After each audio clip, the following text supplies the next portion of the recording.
Welcome everyone. This is about to be the new year and it's time for a yearly review. That's something actually I like to do unfortunately enough over the last 2 years I was not really consistent with that, let's say. But we are going to get on the right track. We are going to get back on the right track. And that's mainly the key thing. If you can see here, we had the golf speed update on my journey to 130, and then the video just after is actually about 1 year apart. As I said in this video, actually, that I didn't really, I didn't really, sorry, um, yeah, it recorded a lot of training during 2024, but 2025 is going to be very different. We are going to get things done, move faster, and really starting getting some results. I'm pretty stoked with that. And so yeah, my idea is just simply to review, since I don't have a lot of videos to really come back on. I think that's going to be pretty fast. And also I want to introduce to you what we are going to do tomorrow, which is going to be very important. We are going to set up our season, our 2025 season, building what is called an annual plan. And for any professional player out there, this is something that is highly important to do. And so this is mainly what's going to happen tomorrow. And so, what? Let's just do the review for that year. What happened? First of all, it was my speed journey. My speed journey ended I think in March. Initially I think I wanted to finish in April, but I was so I've pushed my body to the absolute limit, and I believe I reached a peak of 125.7 miles per hour, which is great. That was my goal was 130. I failed, but I got really close, and given the fact that I started in September, and yeah, from 110 in terms of speed, and finish at as I said 125.7. So that was a pretty good experience. I've learned a lot. My swing have changed a lot as well. And what was really funny is immediately after that, I didn't really had much progress in terms of speed when I was on the golf course too, because I have changed so much my technique that actually it took me a very long time just um, take that in, get used to do that, and so on. So, and what was funny is throughout the year, actually, as I was stabilizing my swing, as I was getting more and more comfortable with the motion, also I started to understand new nuances as the months went on. And so that was very interesting. And I started doing a lot of competition. And I reached the point where I believe I had everything to score consistently around par. That was the kind of the realization I had between spring. No, yes, yeah. I had the winter speed training and then spring competition, which led me to summer where I realized that, and so I stopped competing during summer and basically during all the until the end of the year, because I realized that if I want to really get to the next level, and I have established that pretty much if I want to get to the PGA Tour, I need to be able to score consistently between 5 and 10 under, at least on my golf course. That's something I like to think about. It is just um, thinking in terms of steps, because if you're able to score just around par, some time under, some time over on your golf course, doing multiple golf course will allow you to be more resilient with your ability to score, meaning that as you practice more and more on different golf courses, you will be able to score what you're able to score on every golf course. That's good, but that will not push your level to the next level, which is me between 5 and 10 under. I have five. That's basically doing between 5 and 10 birdies per round. And so that's what I realized. And I stopped to start taking a step back and thinking to myself, okay, what are the things that I'm actually missing here?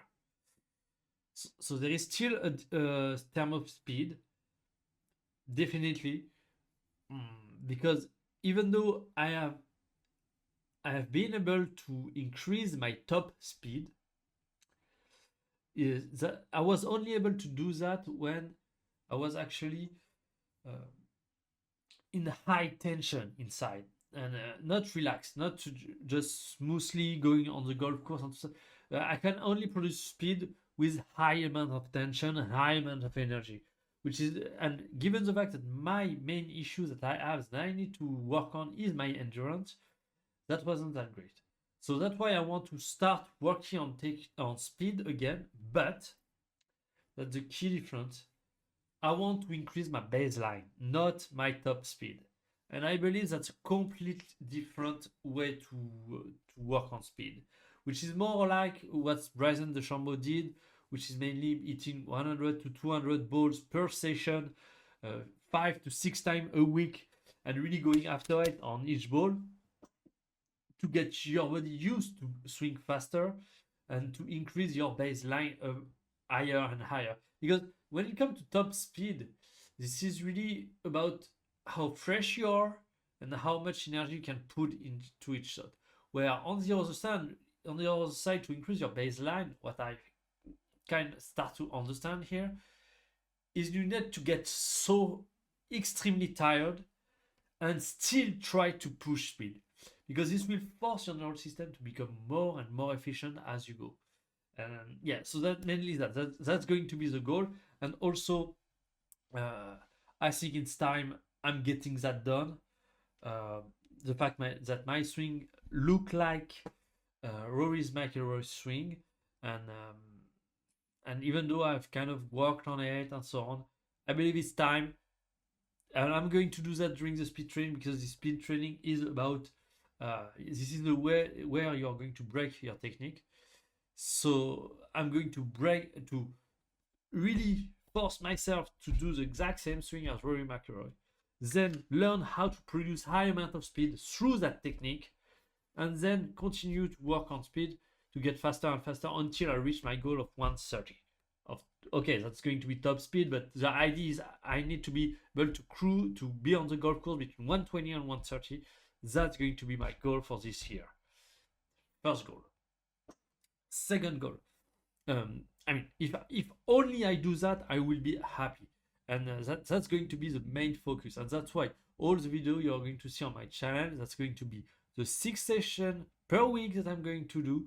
Probably one day off where I will do probably a chill video like this, where I'm going to talk. Okay, this is what happened this week. This is what I'm thinking I'm going to do next week, and so that's mainly going to be about that. But then there is a second aspect, which is about competing and getting to that score of 5 to 10 under. So what I've realized is, first, to go from just swinging, being waving between up and under par. It's mainly about and consistently being under par and almost never over. It's about controlling the misses, and this is what I'm going to do after the speed training, or maybe in parallel of the speed training. This is precision training, which is mainly having 3 strategies of trajectory in your swing. One that doesn't miss left, one that doesn't miss right, and one that you use to hit dead straight shot, which you can miss right and left, but it's kind of contained, that not big misses. But the goal is to, once when you are hitting it great, this is dead straight, and this is just you're hitting the flag, basically. And so that's kind of that.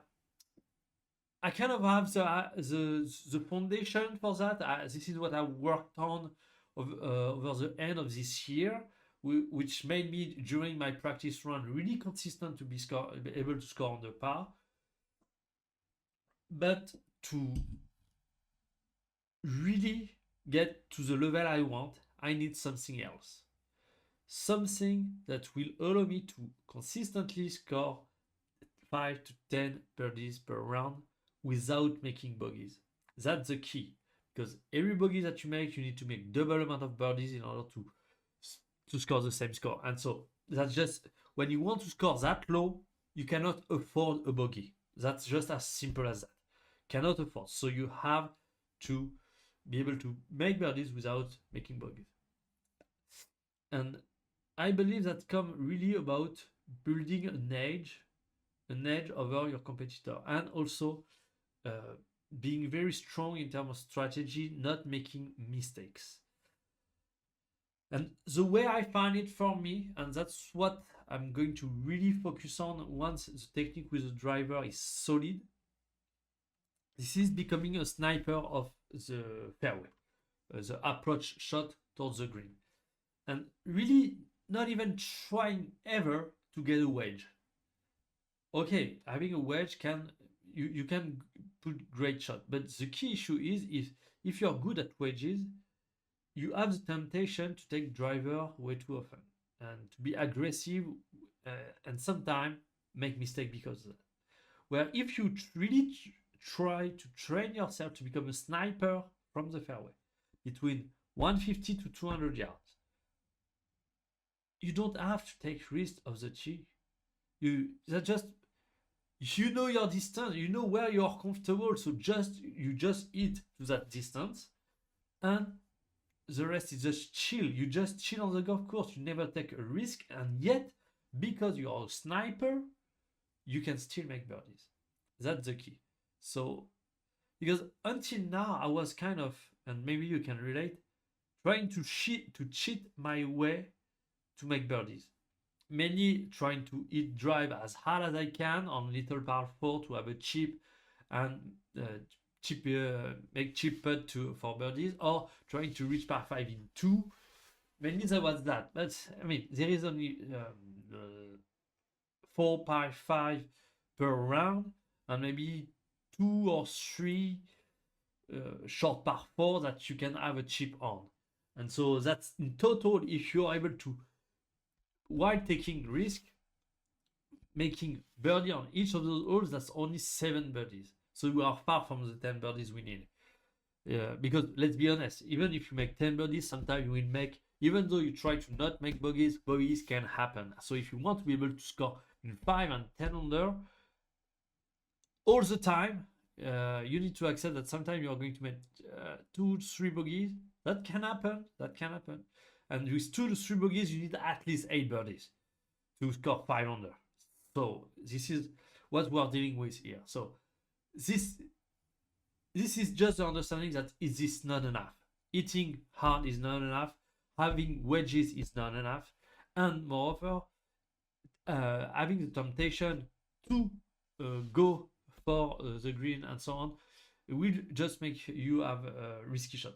I'm not saying that I should not take advantage of the drivable par 4 or the par 5, because those are really big opportunities and I need to take advantage of them. But this is about increasing my option to make birdies. I want to make birdies on par 3. I want to make eagle on par 5. And so if I can hit a drive and having a second shot between 150 and 200 yards, this is my zone. And so if on par 5 I have this distance in second shot, I will have a higher chance for me to make eagles. So that's also something else. But anyway, it's just, yeah, I have just stopped to work on wedges, period. Because if I work on them, first of all, this is the idea of building an edge over your competitor. If your competitor work a ton of wedges, first of all, if this is only what they do, this is very difficult for you to outwork them. This is if they're just that they do. But what you can do is actually focus on one specific area. And for me, I decided that this is that's going to be, because for now I'm still going to focus on the driver first, But that's going to be once I reach my goal of being between 130 and 120, 120 and 130 on the golf course with the driver. Then this is going to be about the approach shot being a sniper, just a sniper.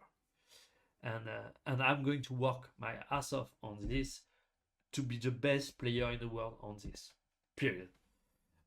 So yeah, that's what, and really try to make birdies that way. Really being comfortable with the idea that if I have a 6-iron in my hand, I can make. I'm comfortable to say that most of the time I'm going to make birdies.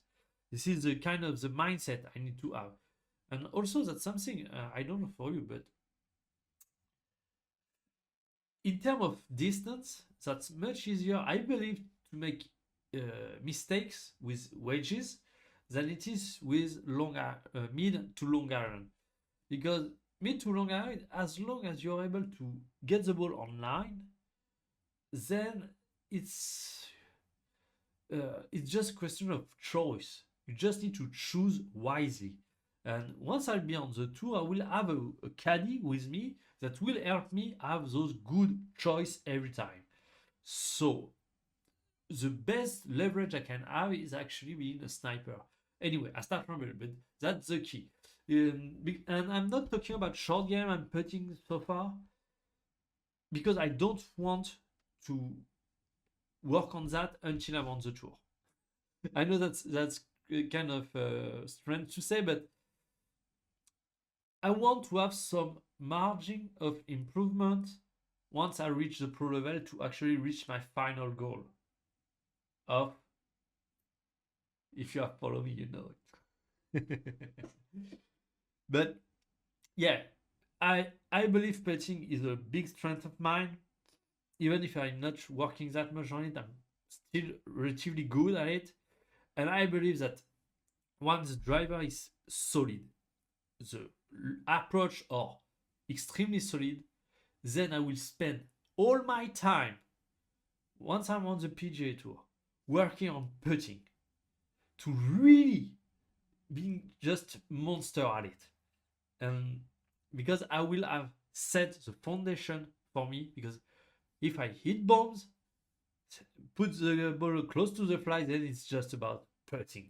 And my short game is, as I just need to check that I'm able to land the ball where I want, and generally speaking, my short game is relatively good, especially if I miss on the right spot where I have an easy up and down. Generally speaking, that's quite easy. But anyway, so that kind of the goal. But there is also a lot of things, because I mean, I want to go, so to let's talk about my plan to go to the PGA Tour. So I'm building this online business, so that's a mix of building an app, a business online to help content creator, but also maybe also helping me build my golf business. What I want to do in the long run is maybe build some videos and selling them, just talking about my game, what I do, and if I can help people and I can make money with that, so I can go to the US, that would be great. And so that's the idea. And then the goal is to make Monday qualifiers, and that's also why I have this prerequisite of 5 to 10 under, because generally speaking, people that get qualified for the Monday qualifier to a PGA Tour event generally score between 5 and 10 unders. This is usual, if even more than that. They generally score between 7 and 10 under. That's a very highly competitive qualifying game. And I want to have an income stream that allow me to sustain a lifestyle where I do Monday qualifier after Monday qualifier after Monday qualifier. Just keep going until I get my card. So that's kind of the goal. I know that's pretty extreme goal. The odds are not necessarily in my favor, but that's why I want to be able to reach before I make the jump and go there, I need to be able to score on my golf course what I have in mind. And so that's why I was thinking, okay, I have a lot of goals here with my game. And sometimes when you are trying to do everything at once, you just end up doing nothing. succeeding at nothing. So if I know pretty much that I might not have maybe I will, but I might not have success enough money to make the jump at the end of next year. So probably I will stay where I am for about 2 years at minimum, which put us to the end of 2026. So if I deconstruct all that I've said to you in 2 years, today might be just about speed and technique. Really, with a driver. I have worked already a ton of that. That's probably the thing that I've worked the most in all my years of golf. Just my driver. But yeah, if I can have a swing that is exactly as Rory McIlroy, that is as powerful as Rory McIlroy, and then find out how I can adapt it to be highly efficient with my iron and hit my iron roughly as hard as Rory McIlroy, I would say that will be a very big win for this year. Even though initially I wanted to do a lot of competition in my club and the golf course that is just not very far away from it, and try to do them all and just win them all, which is not that difficult because that's just amateur tournament. So basically, as long as I'm scoring roughly at the par or slightly under, I'm pretty confident that I will win every single time. The only thing is like a tournament. On my golf club, there's one in France, this Grand Prix. I don't know. That's like a mini tournament, which is a 2 round, and I know that's to win the last winner score 2 times 3 under. So this one is going to be a little more difficult to win. That's just what I want to say. I need to be able to hit my goal of scoring between 5 and 10 under. I mean, I don't need 10 under, but I need at least to be scoring 2 times 5 under to be sure to win. That's that's very. I don't believe there is anyone that is going to be scoring lower than that. But yeah, so anyway, in January, you will see because tomorrow we will be doing the yearly plan. So I will do it in general. So not to say in general because I mean you will see tomorrow. We will build an annual plan, and I will explain exactly how you need to do, and so you can apply it for you. So you can prepare yourself for the season to be highly optimized and more importantly to perform at the best level you need to, at the best level you can when you need to. That's the most important. And so we are going to do that tomorrow. But yeah, probably if I put order of importance, swinging 130, because last time I did 9 months, and that was the first time I did it, so I was kind of discovering everything. Now that I know what I'm doing, probably if I give myself 12 full months of speed training, consistent speed training, to really get faster and faster, day after day after day after day, week after week, month after month, yeah, I believe I have a shot because I'm stronger. I will keep getting stronger. I have a shot to reach my goal, and that's something important. If that's the only goal I reach, will I be happy? Yes. So focus on that. And if I reach my goal faster, then I will start focusing on precision and so on. That's going to be, yeah. I really wanted to make some competition and so on. I probably will do it. We'll see how. I mean, that's probably not that bad because competition will tire me, and if I do a speed training after, that won't be that bad because actually this is what I want. I want to be extremely tired and do speed training to force my nervous system to be more efficient while being in a state of being very tired. Because once I start getting less tired, I will be just faster, much easier. So maybe we'll see it. Anyway, the competition starts in April, so I have a lot of time. I have at least 3 full months to focus on speed. And once we reach the competition time, we'll see. We'll start working on that. Because the only issue I have is I just need a little bit of time to adapt my technique between my driver and my irons. So irons are not very the same. That's not the same swing. But we'll see. We'll see. Maybe just by doing and maybe okay, I will fail 1 or 2 competitions at the beginning, but at some point, if I keep progressing on the speed, I keep consolidating the motion and so on, I will find the key elements that I need to do in order to adapt my swing for my iron. So maybe 1, 2, 3, or 5 competition will be so, but at some point, I will probably find some balance here. And we'll see if I'm able to actually score between par and 5 under consistently. If I can, if that's what I reach this year, that could be fine. So in 2026, I will really go after my goal of scoring between 5 and 10 under. And at the end of 2026, I should have enough money. The online business should have started enough, so I can go to the US. So I mean, I kind of start seeing things and believe that okay, things start coming together. Just be patient, do things right, and focus. That's the main issue. So thank you for thanks you for watching. And so tomorrow we are going to build the annual plan. I'm going to explain exactly what it is and how you can do it to optimize your season to be the best season you ever had. And yeah, thanks for watching. I see you next time.